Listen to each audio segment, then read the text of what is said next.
एक हरे भरे वन में नदी किनारे हाथियों का एक समूह रहता था, जिसका मुखिया चतुर्दंत नामक हाथी था।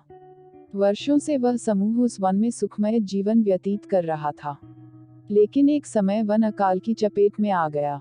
नदी का जल सूख गया, वन की हरियाली चली गई और हाथी भूख प्यास से मरने लगे। इस विपत्ति से निकलने की प्रार्थना लिए सभी हाथी अपने मुखिया चतुर्दंत के पास गए और बोले, गजराज, इस अकाल की स्थिति में यदि हम और अधिक इस वन में रहे, तो काल का ग्रास बन जाएंगे। यहाँ भूखे प्यासे रहना दुष्कर है। कृपा कर किसी अन्य स्थान की खोज करें, जहाँ जल स्रोत और हरियाली हो। चतुर्दंत विचार मग्न हो गया। कुछ देर विचार करने के बाद वह बोला, यहाँ से कुछ दूरी पर एक तालाब है, जो पूरे वर्ष जल से परिपूर्ण रहता है। हमें वहीं चलना चाहिए। कल सुबह ही हम सब उस तालाब की ओर चलेंगे। अगले ही दिन सभी हाथी उस तालाब की ओर चल पड़े। 5 दिन और 5 रात की यात्रा पूर्ण कर वे वहां पहुंचे। जल से पूर्ण तालाब को देख वे बहुत प्रसन्न हुए और दिन भर वहां क्रीड़ा करते रहे। संध्या होने पर वे बाहर निकले और वन में चले गए। तालाब के किनारे खरगोशों की बस्ती थी, जिसमें उनके बहुत सारे बिल थे। लेकिन हाथी इससे अनभिज्ञ थे, अतः वे खरगोशों के बिलों को रौंदते हुए निकल गए। खरगोशों के बिल तहस नहस हो गए, कई खरगोश घायल हुए और कई मारे गए।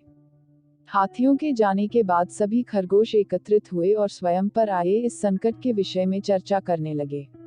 एक खरगोश बोला, हाथियों का समूह प्रतिदिन जल के लिए तालाब में आया करेगा।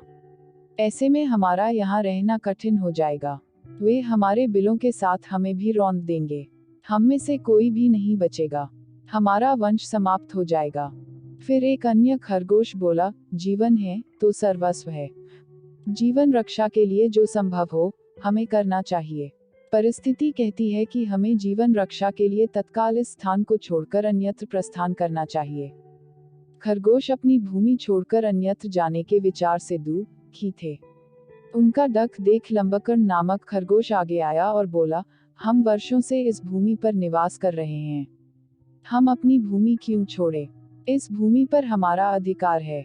हमें हाथियों से बात कर उन्हें यहाँ आने से रोकना चाहिए। लेकिन उनसे कौन बात करेगा? कौन उन्हें समझाएगा? सभी खरगोशों ने एक स्वर में पूछा। मैं उनसे बात करूंगा और यहाँ आने से मना करूंगा। लंबकर्ण बोला, लेकिन क्या वे तुम्हारी बात मानेंगे? अवश्य मानेंगे। मेरे पास एक युक्ति है। मैं उनसे कहूंगा कि ये तालाब चंद्रमा में बैठे खरगोश का है और उसने आप लोगों का यहाँ आने से मना किया है। संभवतः वे मेरी बात मान जाए। लंबकर्ण बोला। अगले दिन लंबकर्ण हाथियों के मुखिया से मिलने तालाब के मार्ग में स्थित एक ऊंचे टीले पर बैठ गया। जब हाथियों का समूह वहां से गुजरा, तो वह हाथियों के मुखिया चतुर्दंत से बोला, गजराज, क्या आपको ज्ञात नहीं यह तालाब चांद में रहने वाले खरगोश का है? आपको बिना उसकी अनुमति के इस तालाब के जल का उपयोग नहीं करना चाहिए। चतुर्दंत ने पूछा, तुम कौन हो? मैं चांद में रहने वाले खरगोश का संदेशवाहक हूँ। उसने मुझे अपने संदेश के साथ आपसे मिलने भेजा है। लंबकर्ण बोला, संदेश क्या वह है? चतुर्दंत ने फिर से पूछा। संदेश है कि इस पवित्र तालाब में चंद्रदेव का वास है, इसलिए तुम लोग इसके जल का उपयोग नहीं कर सकते। मैं कैसे मान लूं कि यह तालाब चंद्रदेव का है? जब तुम मुझे तालाब में चंद्रदेव के दर्शन कराओगे, तभी मैं यह बात मानूंगा और अपने दल को यहाँ आने से रोकूंगा। चलो मेरे साथ और स्वयं देख लो। कहकर लंबकर्ण चतुर्दंत को तालाब के किनारे ले गया। उस समय तालाब में चांद की छाया पड़ रही थी। लंबकर्ण चतुर्दंत को वह छाया दिखाते हुए बोला, गजराज, देखो तालाब में चांद का वास है। अब तो मेरी बात मान लो।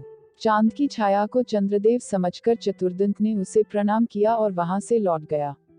उसके बाद उस तालाब में हाथियों का समूह कभी नहीं आया। ऐसा करके खरगोशों ने हाथियों से छुटकारा पा लिया। आपको यह कहानी कैसी लगी? कमेंट बॉक्स में लिखें। धन्यवाद।